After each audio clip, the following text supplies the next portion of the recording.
मुंडेंच्या मानगुटीवर डीबीटीचं भूत.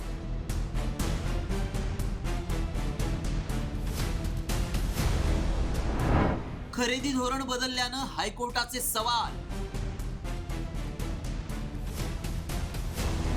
जुन्या खात्यावरून मुंडेंवर नवे आरोप. बीड सरपंच हत्या प्रकरणात कोंडी झालेले मंत्री धनंजय मुंडे आणखी एका नव्या अडचणीत आले. शिंदे सरकारमध्ये कृषी मंत्री असताना त्यांनी कृषी साहित्य खरेदी धोरणात बदल केला होता.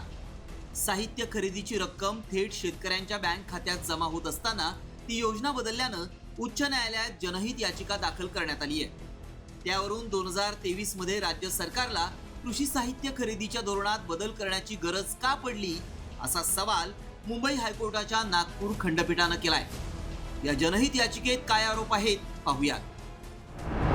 शेतकऱ्यांसाठी कृषी साहित्य खरेदीसाठी योजना होती. डीबीटी म्हणजेच डायरेक्ट बेनिफिट ट्रान्सफर धोरण राबवण्यात आलं होतं. 5 डिसेंबर 2016 पासून कृषी साहित्याचे पैसे थेट शेतकऱ्यांच्या खात्यात टाकण्यास सुरुवात झाली. 23 ऑक्टोबर 2023 मध्ये तत्कालीन कृषी मंत्री धनंजय मुंडेंनी डीबीटी योजना बंद केली.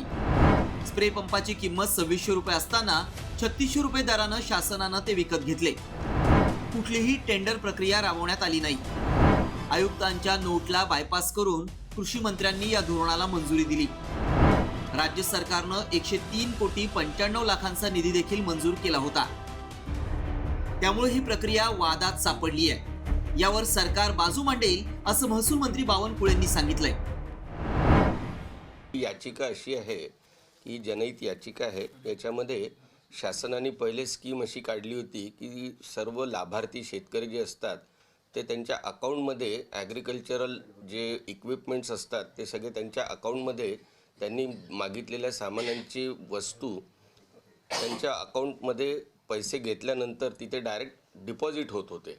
नंतर 2016 पासून तर 2023 पर्यंत प्रचंड GRs बदलले. उच्च न्यायालयामध्ये जेव्हा एखादी कुठली केस होते किंवा पिटिशन होते तेव्हा उच्च न्यायालय सरकारला जे काही बाबी विचारतात सरकार योग्य वेळी त्याचे योग्य उत्तर देत असतं. मला वाटतं की सरकार या ठिकाणी जे काही धोरण बदललं असेल किंवा जे काही काळाची गरज असेल सरकार त्याचं उत्तर देईल. बदललेल्या धोरणात आर्थिक घोटाळा करण्यासाठी वाव आहे. त्या अनुषंगानं GR आणि नोटिशीत बदल केल्याचा गंभीर आरोप याचिकेत आहे. नवीन सरकारमध्येही कृषी खातं राष्ट्रवादी काँग्रेसकडेच आहे. माणिकराव कोकाटे कृषी मंत्री आहेत. ते मुंडेंची पाठराखण करतात की पुन्हा धोरण बदलतात याकडे आता अनेकांचं लक्ष आहे.